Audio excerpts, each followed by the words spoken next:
Struktur organisasi fungsional. Pengertian. Struktur organisasi fungsional merupakan sebuah jenis struktur organisasi yang paling umum digunakan oleh sebuah organisasi atau perusahaan, yang mana dalam struktur ini, karyawan dikelompokkan berdasarkan bidang keahliannya, di antaranya seperti manajemen keuangan, pemasaran dan sumber daya, serta lain-lain. Setiap karyawan yang memiliki skill dan keterampilan yang sama akan dikelompokkan pula ke dalam satu unit kerja yang sama. Inilah yang menyebabkan jenis struktur organisasi ini sangat tepat untuk kita terapkan pada sebuah organisasi maupun perusahaan yang hanya menghasilkan beberapa jenis produk atau jasa layanan pemasaran dan sumber daya. 2. Fungsi struktur organisasi.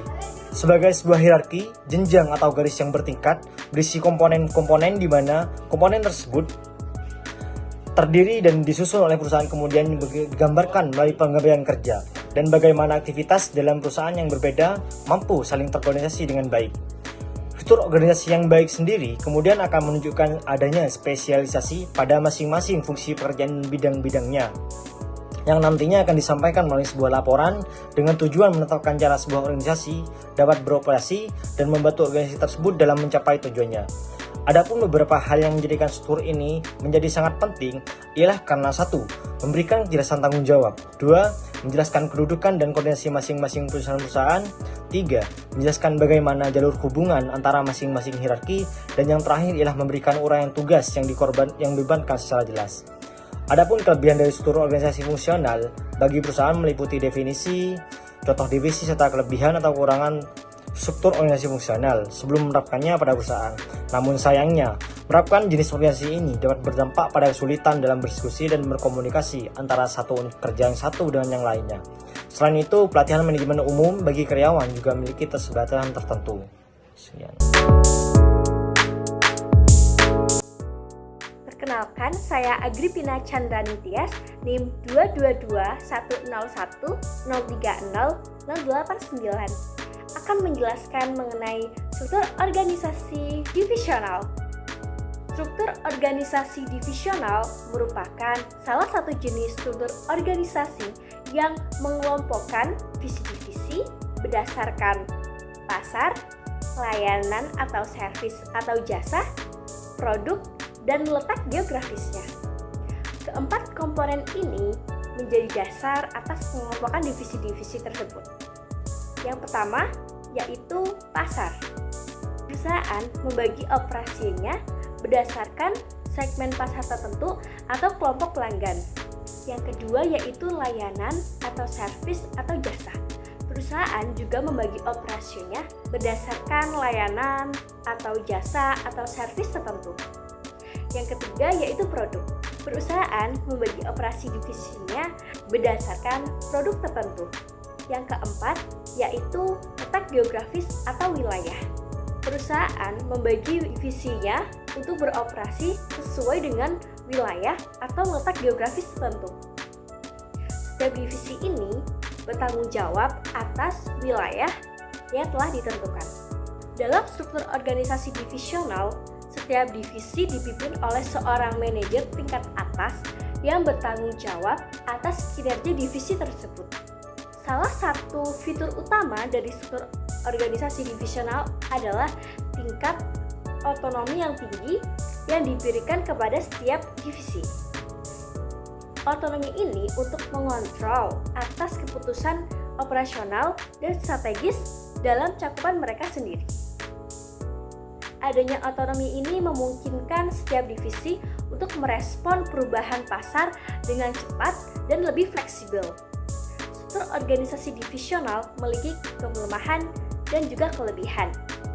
Kelebihan dari struktur organisasi divisional adalah perusahaan mampu untuk lebih cepat dan lebih fleksibel dalam melakukan operasional karena telah membagi divisi-divisi tersebut. Selanjutnya, kelemahan dari struktur organisasi ini yaitu diperlukan biaya operasional yang cukup besar untuk alokasi sumber daya dan juga distribusi. Itulah mengapa struktur organisasi divisional lebih cocok untuk perusahaan menengah ke atas atau mungkin perusahaan besar.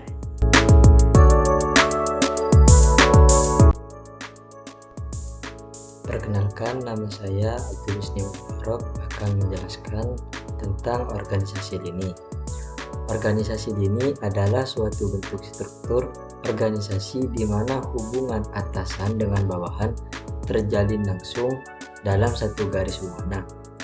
Ciri-ciri dari organisasi lini tersebut meliputi jumlah karyawan yang cenderung sedikit, serta kekuasaan dan wewenang yang terpusat pada satu individu atau level manajemen tertentu.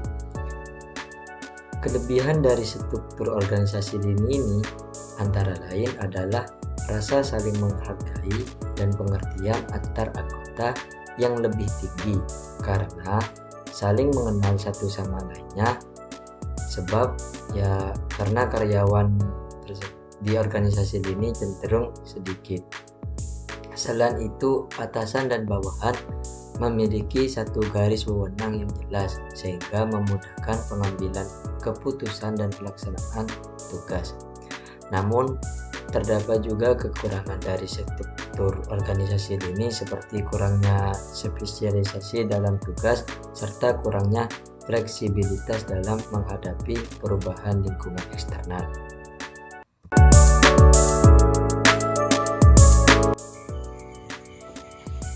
Saya Masruratul Saada, NIM 2221010301001.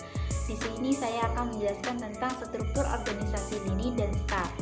Struktur organisasi lini dan staf adalah dua bentuk organisasi yang berbeda dalam cara mengelola kekuasaan dan tanggung jawab dalam suatu organisasi. Dalam struktur lini, kekuasaan dan tanggung jawab mengalir secara langsung dari atas ke bawah dalam hierarki organisasi. Setiap tingkat manajemen bertanggung jawab atas area operasional spesifik dan setiap tingkat melaporkan langsung ke tingkat di atasnya. Contohnya, yang pertama CEO. CEO adalah otoritas tertinggi dalam organisasi dan bertanggung jawab atas strategi dan arah umum. Yang kedua ada kepala departemen. Kepala departemen melaporkan langsung ke CEO dan bertanggung jawab atas area operasional spesifik seperti pemasaran, keuangan, atau sumber daya manusia. Yang ketiga ada pemimpin tim. Pemimpin tim melaporkan langsung ke kepala departemen dan bertanggung jawab atas pengelolaan tim spesifik dalam departemen. Yang keempat ada karyawan. Karyawan melaporkan langsung ke pemimpin tim dan bertanggung jawab atas pelaksanaan tugas dan tanggung jawab spesifik dalam tim. Dalam struktur staf, kekuasaan dan tanggung jawab mengalir dari atas ke bawah, tetapi dengan perbedaan utama bahwa staf tidak melaporkan langsung ke CEO. Sebaliknya, staf melaporkan ke kepala departemen atau manajer senior yang bertanggung jawab atas area operasional spesifik. Contoh, yang pertama CEO.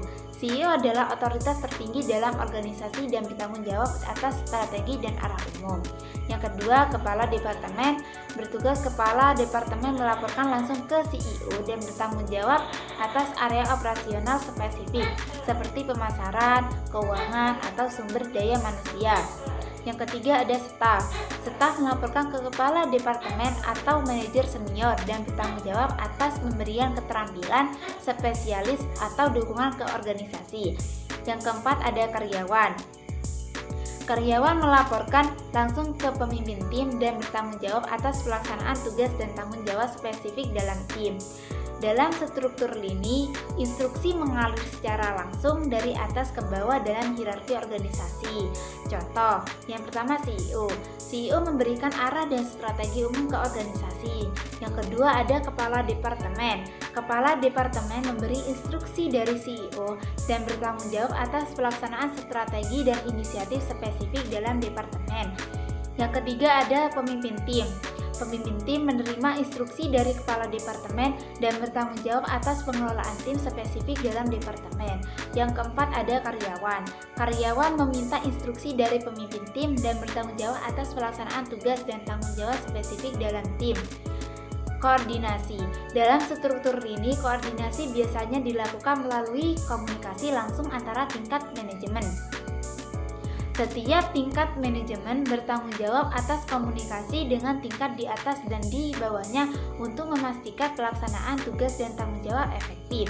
Contoh, yang pertama CEO. CEO berkomunikasi langsung dengan kepala departemen untuk memberikan arah dan strategi umum. Yang kedua, kepala departemen. Kepala departemen berkomunikasi langsung dengan pemimpin tim untuk melaksanakan strategi dan inisiatif spesifik dalam departemen. Yang ketiga, pemimpin tim. Pemimpin tim berkomunikasi langsung dengan karyawan untuk mengelola tim spesifik dalam departemen. Yang keempat, ada karyawan. Karyawan berkomunikasi langsung dengan pemimpin tim untuk melaksanakan tugas dan tanggung jawab spesifik dalam tim. Sekian, terima kasih.